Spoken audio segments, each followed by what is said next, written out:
University. It seems that the gloves are off as far as the military is concerned. How are you reading the situation? Well, on March 27th, when the Major General Athar Abbas of the military establishment gave a go-ahead and announced that the ultimate aim of the military mission will be either to expel the Taliban or to eliminate them. Now, the situation is that whether you talk about Mingora city or other areas of the Malakan division, the terrorists and insurgents are mixed with the common population. And this is the irony and tragic consequence of a military operation, that when the target are areas where insurgents are mixed with the common people, then there will be internally displaced persons. So what we are seeing is an evolving human tragedy.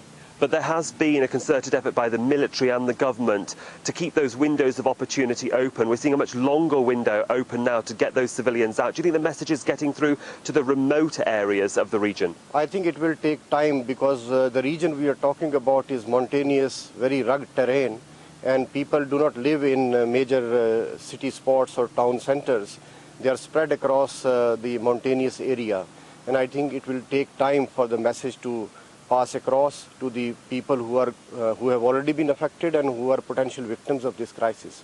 It's also very difficult to get that message across really to the international audience watching the events of the area. But we're now talking about a major military operation in an area where helicopter gunships are required and perhaps more ground troops. How long do you think this operation is going to take?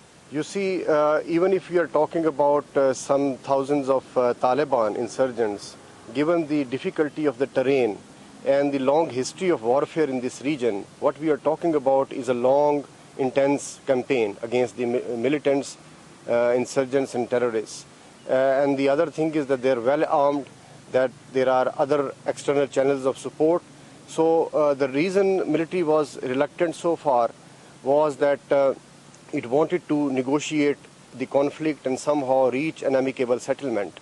But as you know, that Taliban, after having this peace deal in Swat, unilaterally revoked the agreement and started to expand their militaristic campaign beyond Swat Valley. And that was one reason why the military had to operate eventually. Second, I think more importantly, was that the civilian government was not taking the ownership of the military operation. And for the past over 1 year, this was the situation, that the army wanted to take them to own this operation.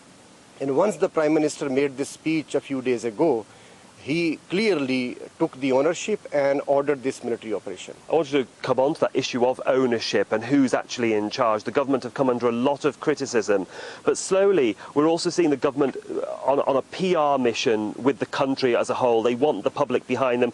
We've seen small demonstrations around the country, Karachi, Lahore, Rawalpindi, Islamabad, people voicing their concerns, anti-Taliban, pro-military, showing their support, if in small amounts, for the government. What do you make of that? I think, you know, the difference from the past is very clear. That in the past there was clear-cut sympathy for Taliban, for other insurgents and even for the terrorists. But gradually, slowly but surely, what we are seeing is that the public is also backing the military operation because of the Taliban excesses. Well, we shall see what carries on. Ishtiaq Ahmad, thank you for joining us.